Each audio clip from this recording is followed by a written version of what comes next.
بيبتدي فيلمنا مع الطفلة الجميلة ميرا وهي بتسأل جدتها عن سر معجزة السحر الموجودة في عيلتهم، فجدتها بتاخدها لمكان سري محدش يعرفه غيرها هي وبس، وبتبدأ الجدة تحكي لها القصة وبتوريها شمعة منورة وبتقولها إن الشمعة دي هي سر معجزة السحر، وإنها بعد ما ولدت أولادها التلاتة التوأم كان لازم تهرب هي وجوزها جبريل وكل أهل القرية من الخطر، لكن للأسف بعد ما خرجوا لقوا الخطر بيقرب منهم، فحاول جدها جبريل يوقفهم عشان يحميهم منهم، وكانت النتيجة إنهم قتلوه. فجأة وهم في عز الضلمة وهبتهم الحياة شمعة سحرية نارها عمرها ما تنطفي أبدا، والشمعة دي وهبت الأم بيت سحري وقوة سحرية للجدة وقرية جميلة للقرويين كأنها حتة من الجنة اسمها أنكانتو علشان يعيشوا فيها في أمن وأمان. وبيت الجدة كانت كل حاجة فيه بتقدر تتحرك وأبوابه بتوهب أولادها وأحفادها قوة سحرية في سن معين، حتى هي كمان أصبح عندها قوة سحرية وهي إنها بتقدر تتحكم في الأشياء عن بعد، ومن وقتها أصبح لكل طفل في العيلة بيورث قوة سحرية لما يوصل لسن 4 سنين، وفي اليوم اللي بيتم فيه السن ده بيحتفلوا بيه، والمفروض إن ميرا وصلت للسن المحدد وده اليوم اللي هتديها فيه القوة السحرية. والحقيقة إن ميرا كانت متحمسة قوي وعندها فضول تعرف قوتها السحرية هتبقى إيه، وبعد كام سنة بنشوفها وهي بتجهز حفلة ابن عمها ألبرتو اللي المفروض هيكتشف قوته السحرية، وبتفضل ميرا ترقص وتتنطط مع الأطفال لكنها بتاخد بالها إن ألبرتو مش موجود، وبما إنها أقرب صديقة ليه فعرفت على طول إنه متوتر ومستخبي في أوضته تحت السرير، وده لأنه لما بيتوتر بيستخبى تحت السرير، فدخلت علشان تتكلم معاه وقالت له اخرج أنا عارفة مكانك، وعلى فكرة أنا جايبالك هدية معايا، فأخدها ومرضيش يخرج فدخلت له هي وفضلت تتكلم معاه وحاولت تهون عليه، وسألته متوتر ليه فقال لها لأنه خايف أحسن الباب ما يفتحش معاه زي ما حصل معاها ويفشل إنه يكتسب قوة سحرية. هنا بنكتشف إن ميرا فشلت تكتسب قوتها السحرية وهي الوحيدة في العيلة اللي ما عندهاش القوة دي، ولما بيجي الليل بتخرج الجدة قدام الجميع وهي ماسكة في إيديها الشمعة السحرية، بس ألبرتو مش بيرضى يكتشف قوته غير وهي معاه، لكن هي كانت خايفة تكون السبب في فشله، ولما بتلاقيه مصر بتضطر تطلع وتمسك إيده وبتفتكر يوم اكتشاف قوتها. وقتها اللي حصل إنها أول ما قربت من الباب للأسف فجأة الباب اختفى ورفضت الشمعة تديها قوة سحرية عكس باقي العيلة. المهم إن ألبرتو أول ما بيمسك الباب فجأة بيخرج بغبغان وبيقف على إيديه، وبيقدر ألبرتو يفهم لغة البغبغان، وبكده دي قوته السحرية وهي إنه بيفهم لغة الطيور والحيوانات، فالكل بيفرح وبتتجمع الطيور والحيوانات وبيكونوا فرحانين وبيحتفلوا مع ألبرتو عشان أخيرا لقيوا بشر يفهم لغتهم، وفي النهاية العيلة كلها بتتجمع وبياخدوا صورة جماعية ما عدا ميرا، فبتتأثر وبتزعل وبتبعد عنهم وبتفضل تغني أغنية حزينة. ساعتها أخدت بالها إن الأرض بتتشقق وبيظهر فيها شروخ بتفضل تكبر وتكبر لحد ما بيلف كل جزء في البيت، فعرفت ميرا إن في البيت هيقع، فراحت بسرعة قالت لجدتها إن بس الجدة ما صدقتهاش لأن البيت سحري ومستحيل يتأثر بالعوامل الطبيعية، وطلبت الجدة من الجميع يكملوا احتفال ورقص وما يهتموش بكلام ميرا، فبتزعل ميرا وبتروح تتكلم مع أمها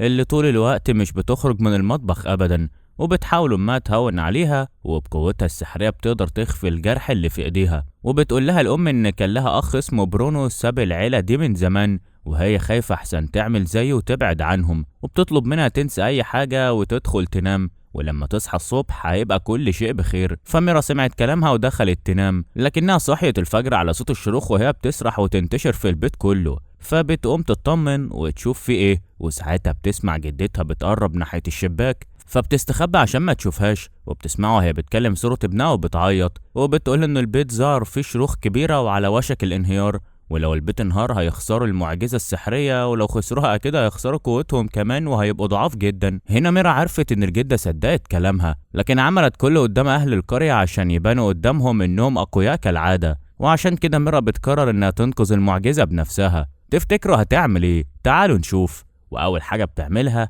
هي انها بترجع اوضتها وبتغير لبسها ولسه هتخرج تنفذ المهمة فجأة بتقف وبتسأل نفسها طيب هي هتنقذ المعجزة ازاي؟ فأصدقائها اللي هم مقتنيات الأوضة اللي هم الباب والشباك والسرير وغيره بيسألوها طيب انت عندك خلفية عن اي حاجة خاصة بالمعجزة؟ فقالت لهم لا ما عنديش خلفية ومش عارفة ايه اللي حصل بالظبط للمعجزة. لحظتها افتكرت بنت عمها دروز ودي قوتها السحرية هي انها بتسمع اي حاجة حتى لو بعد امطار، فبتروح لها وبتحاول تلطف الجو معاها وبتقول لها انت عارفه انا قد ايه بحبك، وبتطلب منها تقول لها اي حاجه سمعتها عن السحر امبارح، يمكن تكون سمعت حاجه كده ولا كده. فجأة اتحولت دروز لتريلو ابن عمها اللي بيكون قوته السحرية هي انه بيقدر يغير شكله لأي شخصية هو عايزها. المهم ان دروز بتقول لها انت بس اللي شاغله بالك بالسحر، وبتعرفها ان لويزا عارفه حاجه ومخبيها عليهم لان عينيها طول الليل بترف. فبتروح ميرا تقعد جنب لويزا وبتوشوشها وبتقول لها ان دروز قالت لها انت عارفه حاجه ومخبيها على الكل، حتى عينك بترف اهو. ولما صوتها على قدرة الجده تستخدم قوتها السحريه وجابتها جنبها عشان تسكتها وتعرف هي تقول الكلمتين اللي عندها، وبتعرفهم انها اتكلمت مع عائله جوزمان اللي عايزين يخطبوا اليزابيلا لابنهم مارينا، وبتسال دروز هم هيجوا امتى. فدروز رمت ودنها وقالت لها جايين النهارده، والشاب نفسه يخلف منها دستة عيال. وبعد الفطار بتقوم ميرا تجري ورا لويزا اللي كانت بتقوم بشغلها في الوقت ده، وبتستخدم قوتها السحرية اللي كانت عبارة عن قوة بدنية خارقة لدرجة كانت بتشيل أي بيت من مكانه وتنقله الجانب التاني. وبتسألها ميرا انت عارفة ان في مشكلة حصلت في السحر ومخبية عشان كده عينيكي بترف، لكن لويزا كدبت عليها وقالت لها انها ما تعرفش حاجة وهي طبيعية جدا على فكرة. وبعد ما ميرا ضغطت عليها قدرت تخليها تعترف، وقالت لها ان عمهم برونو قبل ما يمشي شاف نبوءة بشعة جدا هتحصل للسحر، ولو عايزة تعرف ايه المشكلة اللي هتحصل يبقى لازم تدور على النبوءة في برج برونو، واهم حاجة تخلي بالها لان البرج ده محظور عليهم ومش مسموح لأي حد يدخله. بس ميرا ما يأستش واتسحبت لحد ما دخلت البرج اخيرا، وهناك لقيت سلالم كتير وشلال رمل وصخور لحد ما اخيرا وصلت بعد ما طلع عينيها. الغريب انها لقيت بلور مكسور، ولما مسكته وجمعتهم مع بعض لقيت صورتها محفورة عليهم، وطلع البلور ده هو النبوءة. والغريب ان الشروخ بدأت تزيد في البرج كله وكان هيقع عليها، لكنها قدرت تهرب وخرجت منه بسرعة. ولما خرجت لقيت الجدة في وشها وسألتها انت مالك متلهوجة كده ليه؟ فهي حبت تداري وكذبت عليها وقالت لها مفيش حاجة انا طبيعية جدا. فجأة لقيوا لويزا راجعة بتعيط وبتقول انها بدأت تخسر قوتها، وده ما حصلش غير بعد ما اتكلمت مع ميرا اللي قالت لها وسابتهم ودخلت اوضتها تكمل عياط. فالجدة سألت ميرا انت عملت لها ايه؟ فميرا كذبت تاني وقالت لها انا ما عملتش حاجة، ودخلت اوضتها هي كمان تشوف حكاية النبوءة. ساعتها دخلت عليها بنت عمها تيا اللي سمعتها وبتتكلم عن برونو والنبوءة، وقالت لها احسن حاجة ما تذكرش اسمه لان اسمه لوحده بيعمل كوارث، زي ما حصل يوم فرحها هي وجوزها فيليكس. وبيحكوا لها ان الفرح كان تمام واليوم كان كويس والكل كان فرحان وبيحتفلوا لحد ما ظهر برونو فجأة وقتها حصل الرعد والمطر واليوم اتحول لجحيم. وفي النهاية بتقدر ميرا تجمع النبوة اللي بيكون صورتها محفورة عليها. مرة واحدة بيدخل ابوها ولما بيشوف النبوة بيقف متسمر مكانه من صدمته، وساعتها ميرا بتحكي له اللي حصل وبتقوله انها دخلت البرج ومن ساعة ما لقيتها وفي كوارث بتحصل زي لويزا اللي خسرت قوتها والبيت اللي بينهار وده كله بسببها. فابوها اخد النبوة وقال لها ما تقولش لحد انها دخلت البرج، وبكده لا من شاف ولا من سمع. فجأة لقوا دروز واقفة قدامهم وقالت لهم بس انا سمعت. فميرا قالت له كده فضحتنا بقت بجلاجل.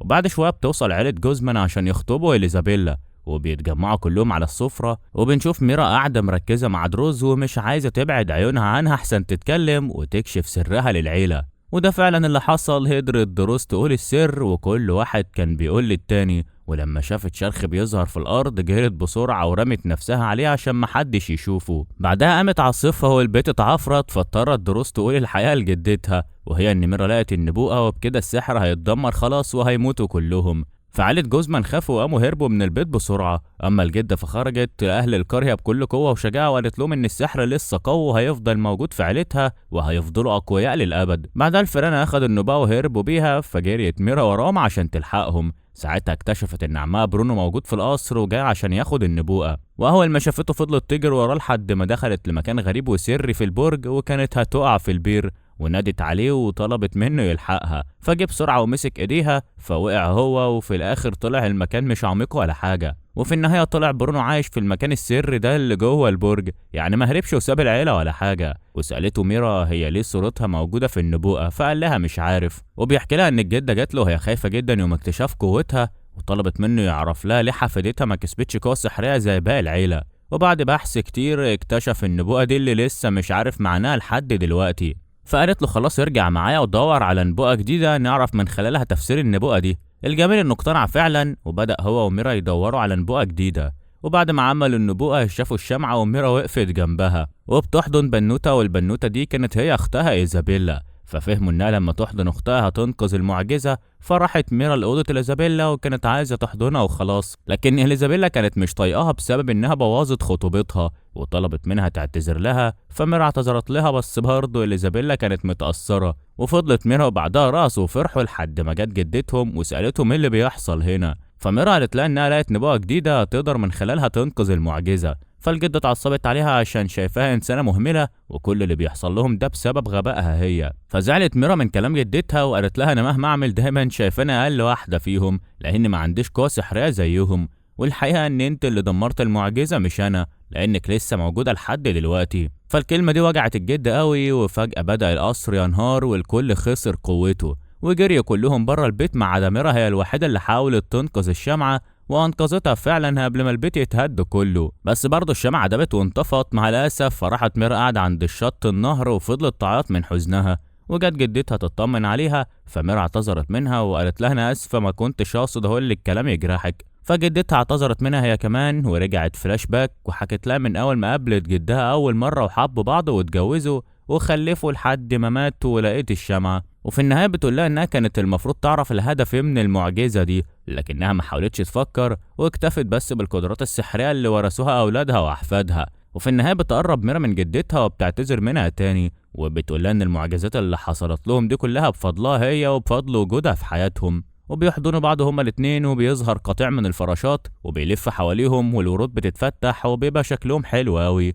وفجأة بيظهر برونو والجدة بتفرح جدا لما بتشوف ابنها أخيرا بعد سنين وبتاخده في حضنها. وبعدها بيرجعوا تاني للقصر وبيتحدوا كلهم هم وأهل القرية وبيبنوا من أول وجديد. وفي النهاية بيدوا الأكرة لميرا الأول لما بتفتح الباب بتظهر المعجزة مرة تانية وبيتحول القصر لقصر سحري. لكن المرة دي بتقدر ميرا هي أول واحدة تكتسب القوة السحرية، وفي النهاية كل واحد فيهم بترجع له قوته من أول وجديد، وبترجع العيلة كلها تعيش في حب وسعادة مع بعض.